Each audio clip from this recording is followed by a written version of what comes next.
Streetlights Start Blinking. Run. I first noticed it in a Walmart parking lot. The kids had too much energy, so we went for an evening Walmart trip. As we walked back to the car, I noticed one of the streetlights in the far corner, blinking on and off. There's something about blinking street lamps that's inherently creepy. I don't know why. Maybe because we're evolutionarily designed to be afraid of the dark, and blinking streetlights often go out?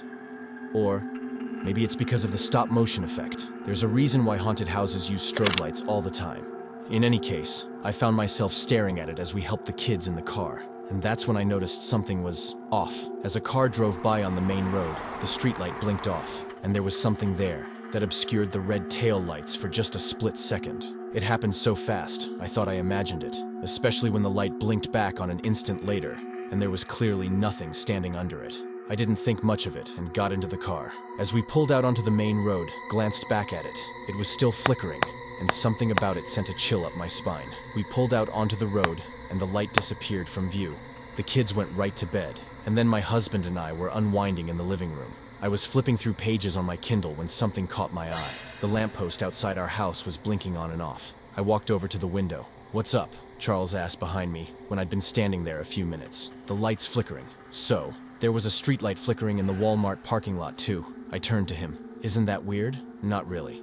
He went back to his snacks. Pushing out the uneasy feeling in my stomach, I started to turn away. Wait, I turned back. There was a light on in the house across the street, but when the lamppost blinked off, the black edge of the window wasn't quite straight. I squinted at it. There was a bump or a curve, almost like a semicircle, that was poking into the golden square of the illuminated window, like something was standing there, partially blocking out the window's light. Except nothing was there, because the shape disappeared every time the light blinked back on. "Charles, come back over here. Do I have to?" "I see something weird. I don't know." I glanced back at him and frowned. He was leaning back in the recliner, feet up, stuffing himself with chips. "Please come over." All right. He heaved himself off the couch and came over. I described the curve to him, the little sliver of silhouette I was seeing. "I don't see it. You don't see it." He shook his head. "There's nothing out there, Becca." I squinted again into the darkness. Then I gave up and settled back in with my book. Something woke me in the middle of the night. I rolled over and tried to go back to sleep, but then I heard it again. A distinct thump coming from somewhere in the house. "Charles, I heard something," I said, shaking his shoulder. But I didn't wait for him to wake up. I flicked on the hall light and ran to the kids' rooms. My son, thankfully, was sleeping soundly. I leapt for my daughter's room and stopped dead. In the crack under the door, I could see a flickering bluish light. I grabbed the doorknob and burst inside. The nightlight. It was blinking on and off, erratically, casting the entire room in jerky stop-motion flashes. I ran over to the bed. Thank God my daughter was there, sleeping peacefully. I glanced back towards the hall to look for Charles. I froze. There was a dark shape in the corner of the room. I could only see it for a moment, when the nightlight flickered out. As soon as it came back on, the corner was empty. My heart pounded in my chest. I stared at the corner. Off. The shape was there. On. It wasn't. Off. The shape looked like someone crouched in the corner. On. It looked closer. Off. Oh God, it was closer. On. The intervals were getting longer. I was paralyzed. My breath was stuck in my lungs. Off.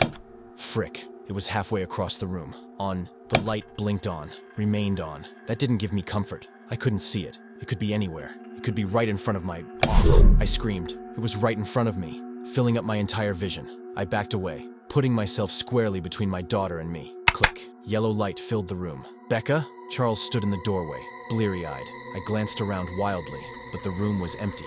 The nightlight was still off. I leapt forward and pulled it out of its socket. It clattered to the floor. Then I began to sob. As I told Charles everything, the next day the whole thing seemed ridiculous. What? I really saw some figure huddled in our house? That disappeared in the light? It made no sense. It was much more likely that I'd seen some sort of sleep paralysis demon, or my half-asleep brain misinterpreted shadows, or something. But when I went into my daughter's room later, something caught my eye. 3 coarse, long black hairs laying on the carpet. And now, as the sun is setting, and the deep shadows of dusk are filling the house, I'm terrified to turn on any lights.